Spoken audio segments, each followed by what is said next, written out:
텍사스를 대표하는 NBA 구단인 샌안토니오 스퍼스와 휴스턴 로켓츠. 꾸준히 우승 후보라는 평가를 받았지만 리빌딩 과정과 더불어 어린 선수들을 성장시키며 미래를 내다보고 있습니다. 빅터 웬반야마를 비롯해 자바리 스미스 주니어, 아멘 탐슨 등 NBA를 빛낼 유망주들이 득실거리는 두 팀이 프리시즌에 만났습니다.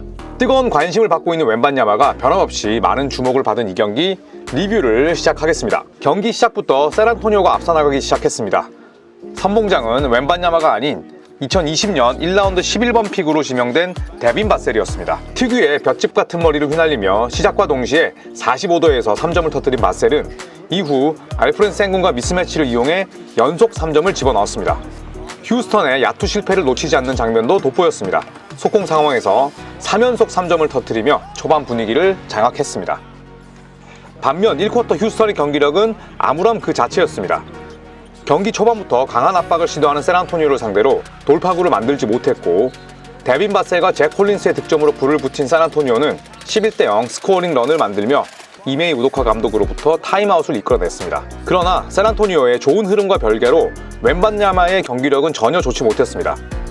정면에서 시도한 3점이 빗나간 후 자바리 스미스 주니어의 실책을 이끌어냈고 데빈 바셀의 엔드원을 돕기도 했지만 림을 공략할 수 있음에도 불구하고 베이스라인 점퍼를 던지는 소극적인 경기력으로 일관했습니다. 자바리 스미스 주니어에게 쓸데없는 슈팅 파울을 저지르는 등 기대에 미치지 못하는 경기력으로 일관했습니다. 포포비치는 이른 시간에 웬반야마를 벤치로 불러들였습니다. 그리고 1쿼터 후반에 웬반야마를 다시 투입합니다. 휴스턴 입장에서 웬반야마의 커다란 사이즈가 부담스러웠던 것일까요? 야투 감각이 썩 좋지 않았음에도 불구하고 휴스턴은 웬반야마가 투입되자마자 파울을 저지르며 자유투를 내줬습니다. 자유투 2개 중 하나를 넣은 웬반야마는 이후에도 좋은 흐름을 이어갔습니다. 속공 상황에서 긴 팔로 에런 할러데이의 패스를 끊어낸 웬반야마는 베테랑 수비수 레지 블락 사이로 너트맥 기술을 보여줬고 동료에게 멋진 노루 패스까지 건넵니다. 2m 24cm의 장신 선수라고는 믿기지 않는 기술이라고 볼 수 있겠습니다. 자신감을 찾은 웬반야마. 이번에는 공을 잡은 뒤 말도 안 되는 타점으로 덩크를 시도합니다. 웬반야마가 이렇게 적극적으로 림을 공략한다면 상대 입장에선 반칙 이외의 막을 방도가 없을 겁니다. 야투는 들어가지 않지만 자유투로 차근차근 경기력을 끌어올리려는 웬반야마. 여전히 휴스턴의 야투는 말을 듣지 않았습니다.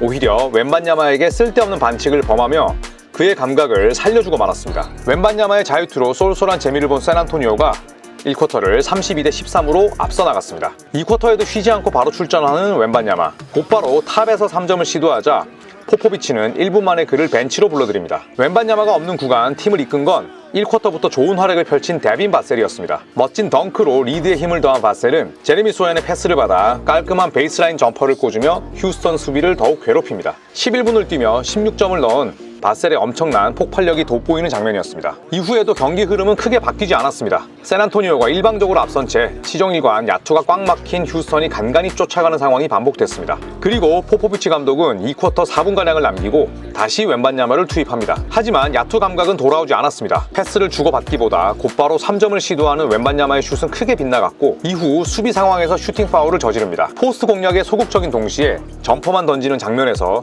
신체 조건을 살리지 못하는 아쉬움이 여실히 드러났습니다. 이에 포포비치 감독은 지체하지 않고 타임아웃을 불렀습니다. 이후 곧바로 실책을 저지른 웬반야마. 휴스턴이 3점과 속공으로 응답하며 점수 차이를 줄였습니다. 데빈 바셀이 자유투로 흐름을 끊어보려 했지만 웬반야마는 골대 바로 밑에 있었음에도 리바운드를 헌납하며 손쉬운 득점을 내줍니다. 마이애미 히트전에 선보인 단단한 플레이는 찾아볼 수 없었습니다. 아무리 역대급이라는 수식어가 붙어도 루키는 루키임을 보여주는 장면들이었습니다. 12점까지 쫓아간 휴스턴. 샌안토니오 해결사는 데빈 바셀이었습니다. 3점을 터뜨리며 추격 흐름을 잠재웠고 웬반야마 역시 알프렌 생곤의 샷을 블락하며 분위기를 가져오는데 힘을 보탰습니다. 하지만 웬반야마의 실수가 또 나왔습니다. 반칙으로 자유투를 헌납하면서 고개를 숙였습니다. 하지만 샌안토니오엔 데빈 바셀이 있었습니다.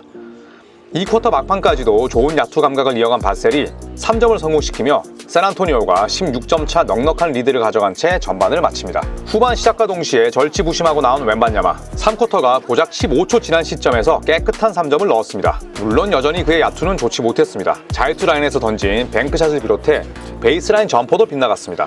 이후 제이션 테이트의 속공을 블락으로 막아내면서 수비만큼은 변함없다는 걸 입증합니다. 휴스턴의 추격이 만만치 않았습니다. 웬반야마 앞에서 3점을 꽂은 자바리 스미스 주니어를 비롯해 생군의 패스를 받은 테이트가 웬반야마의 골텐딩을 이끌어내며 다시 한번 14점 차로 추격합니다. 포포비치 감독은 특유의 표정과 함께 타임아웃을 요청합니다. 다시 한번 흐름을 내준 샌안토니오.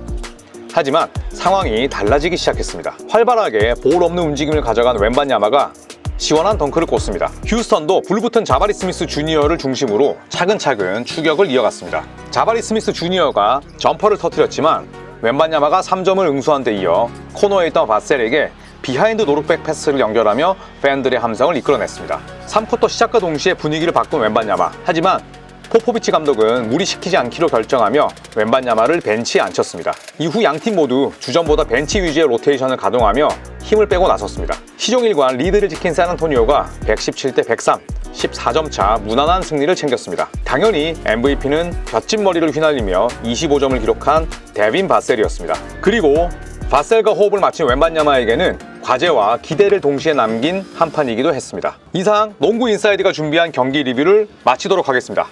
감사합니다.